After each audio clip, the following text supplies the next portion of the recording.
What's going on, everybody? It's your man, the voice.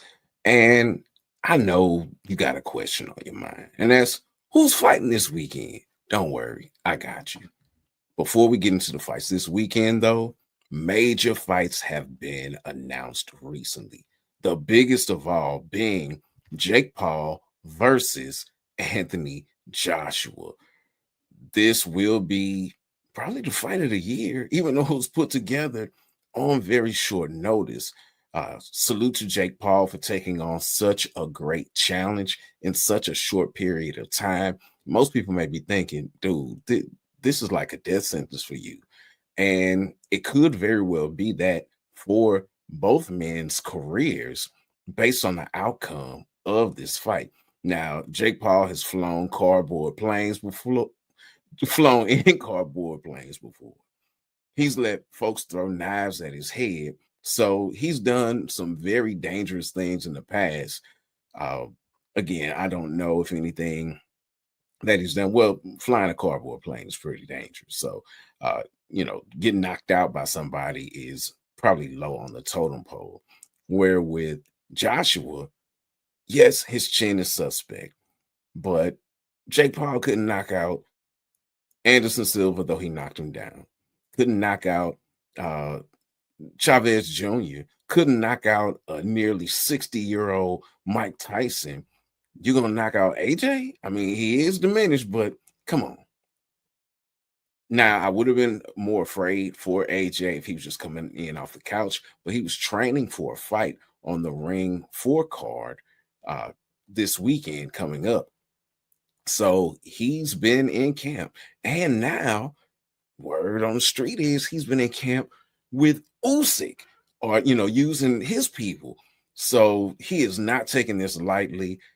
If it goes longer than his fight with Francis Ngannou, it's going to be a loss for him, which again could spell the end of his career.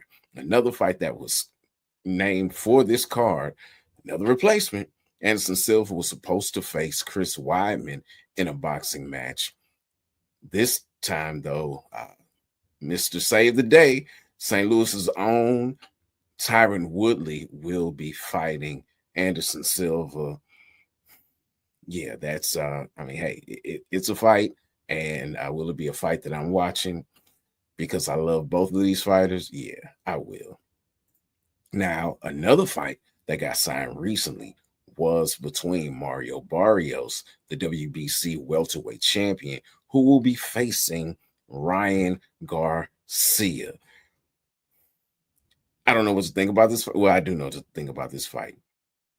I think it must be the money because there's no way that Ryan Garcia, coming in off of a loss, getting knocked down by Rolly Romero, looking horrible, horrible, should be fighting for a title next. And the green belt on top of that, again, it's the money. This is the biggest fight for Barrios, who didn't look that good in his last fight either.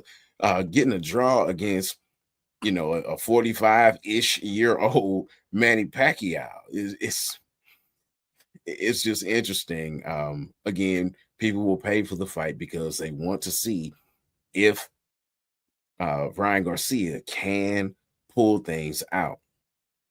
This will be interesting and definitely something to look forward to in the near future. Speaking of the near future, PFL Lyon will be on the 12th of December, and they released their full fight card recently, headlined by Vadim Nemkov taking on Henan Ferreira for the title, the heavyweight title, that is. And then you have Cyborg fighting in the co-main on that card as well.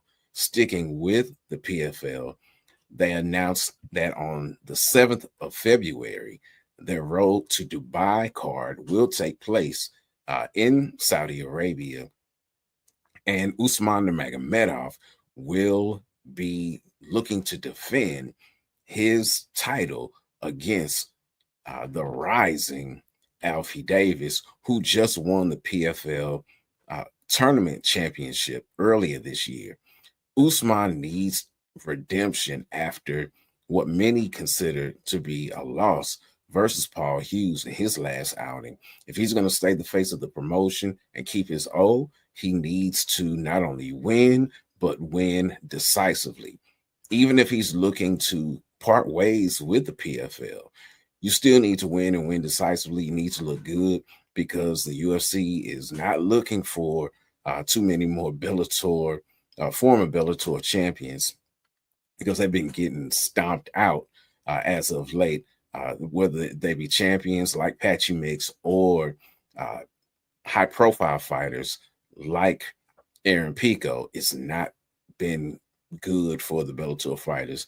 Pitbull got to win, but he got a loss too. Again, it's not been good for the former faces of Bellator. So Usman will need to give it his all. Now, Alfie, on the other hand, he just beat Gadzi Rabinov, who I believe trains with Usman and was not really feeling Alfie. Was like, I won this championship before. It's mine to win again.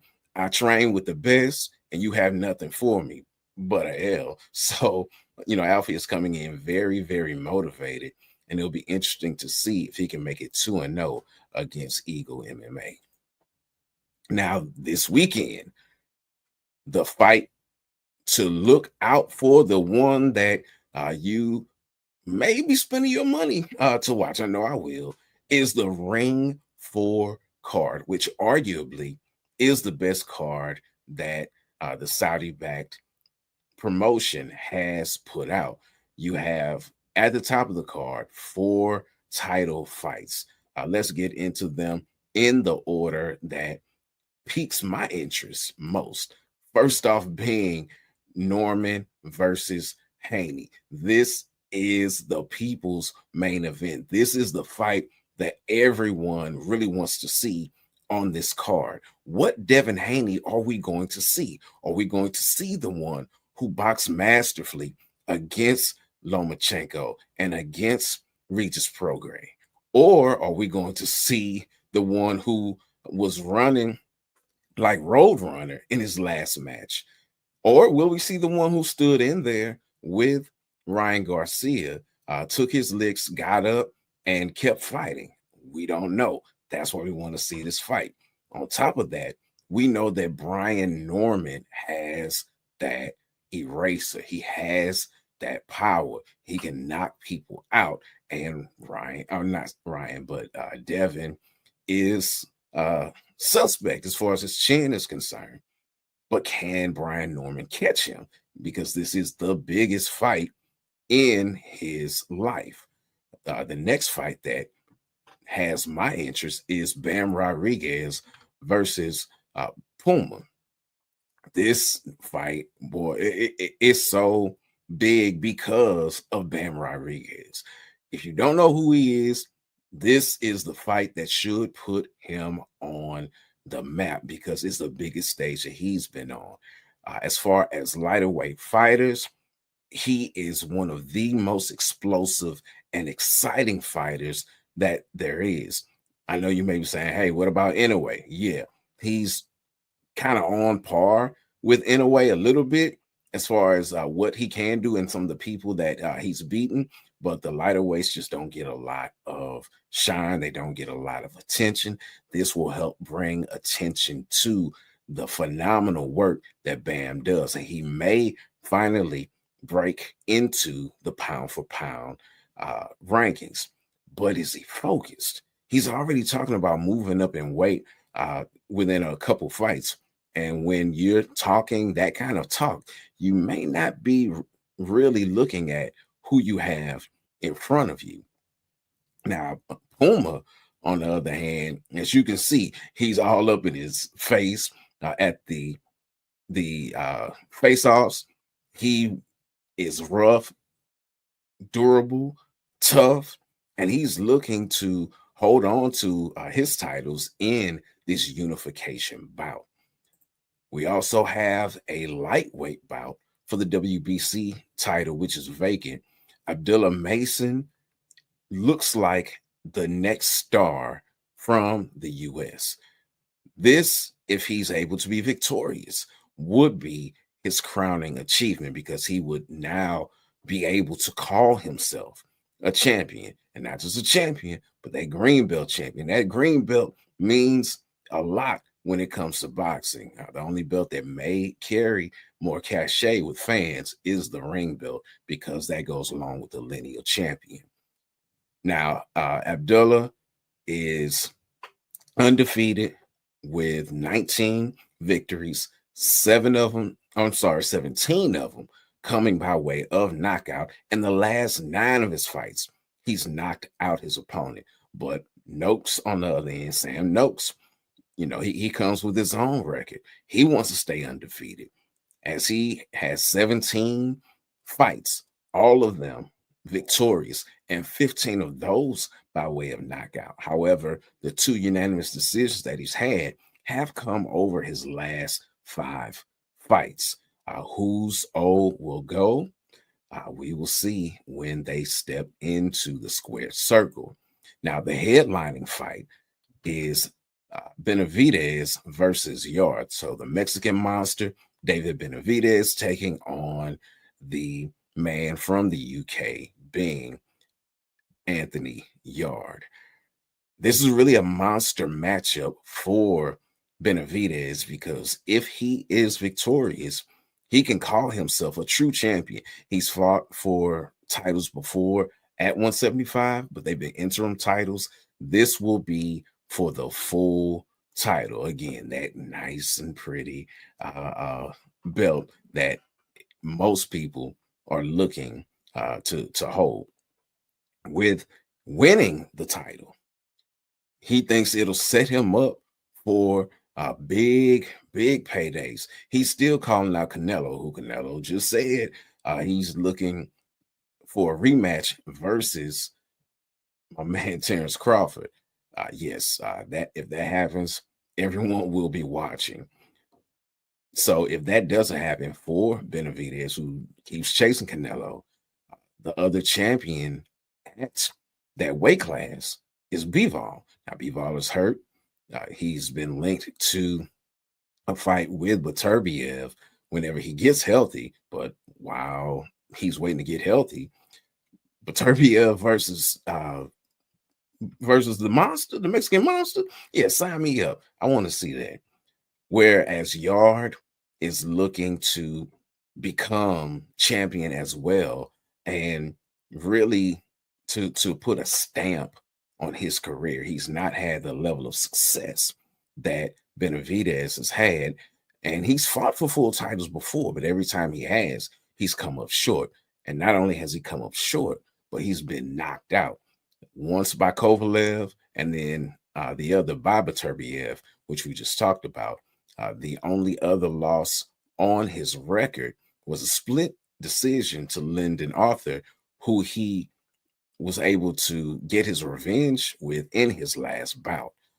So a lot on the line for both of these gentlemen. But that's not all for this weekend. The UFC makes its debut in Qatar, and it is headlined by a very, very interesting and potential title contender fight in Arman Tsarukyan and Dan Hooker, not Donald Hooker, but Dan Hooker.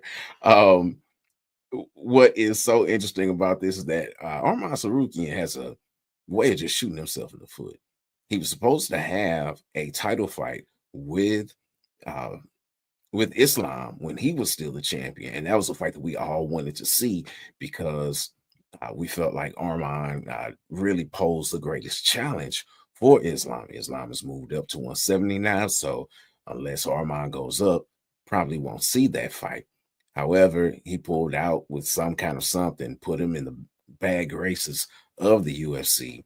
He keeps looking for a title fight, but we talked about how people were up in each other's faces. We saw Devin Haney all up in Brian Norman's face.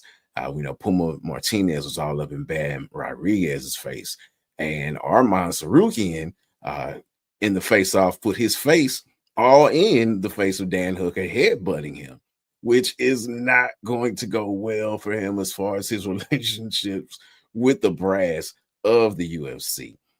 However, if he's able to be successful and do so in a spectacular fashion, that may make him up next for the champion in Ilia Topuria.